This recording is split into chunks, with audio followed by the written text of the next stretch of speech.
Hi friends, Marcella here from Learn to Grow. This video is the second part on how to make your herbal infused oils. This time we're going to be using the solar method. So I'm going to show you how to put this together with your choice of dried herbs or flowers and your own carrier oils. I've been using extra virgin olive oil as well as sweet almond oil. First part that I published was using a slow cooker or crock pot for a quick way to make your herbal infused oil. The link is right below this video if you'd like to watch the first part, and also I get more into details in that video.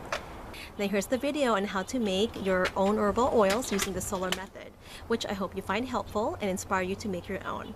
Thank you so much for watching and enjoy the show. Make sure to dry your herbs thoroughly. Any moisture left on the flowers or leaves can cause bacterial growth, as well as making your oil rancid. So I'm removing the leaves off these sprigs, and it's a good idea to crush them coarsely, the leaves or the flowers, which will help release some of the essential oils. Here's another method to infuse your oil with dried herbs or flowers. We're using the solar method, so this is pretty easy, although it does take longer, between 2 to 4 weeks for your oil is ready. I had my jar filled with dried lavender flowers about a quarter of the way, and I'm using 1 part dried flowers to 2 parts oil. You just want to make sure that your dried flowers or herbs are completely covered with oil. That way they have room to expand.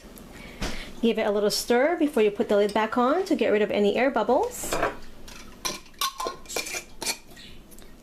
If you have a jar with a cork topper would be better. I worry about the lids of these mason jars rusting from the oil or any liquid that you put in there. So I didn't put that much dried herbs or oil. As you can see, it's about 3/4 of a way full, and there's about 1 inch of room between the lid and the oil because you're going to be shaking this every day for the next 2 to 4 weeks. You want to squish it around like this once a day for the next 2 to 4 weeks. You can now place your jars directly on the windowsill for the heat source, or you can place them in paper bags, which I'll be doing.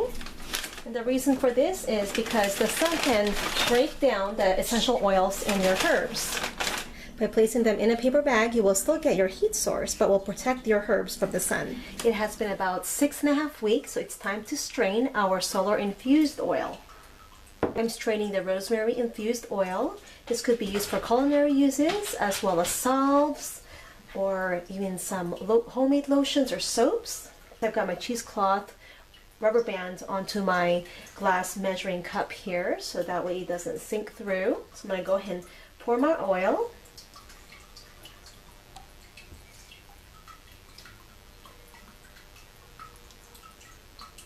It smells wonderful.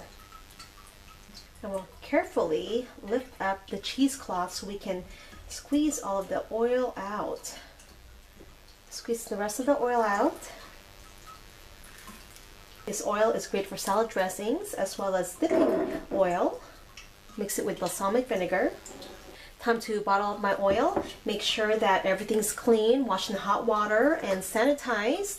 If you're using glass bottles, you can sanitize them by boiling them for about 5 minutes. So I've got my funnel here. Go ahead and pour the oil in there. I'm actually reusing this bottle. This was a spice bottle. It had some dried herbs in it. Of course I washed it. Got our bottle filled here. I'm going to go ahead and put my topper on. We have our rosemary oil bottled up. You want to store this in a cool, dark, and dry place. This will keep for 9 to 12 months. Keep it away from direct light or sunlight. If you have any amber bottles on hand, these are perfect for storing herbal infused oils or essential oils. I've also got some lavender infused oil that I'll be straining as well. This will be great to use on homemade soaps, lotions, or salves, or even lip balms. Lavender oil has soothing and calming effects, so it's a great oil to use as massage oil and for relaxation. I hope that you guys found this video helpful. Thank you so much for watching and have a great day.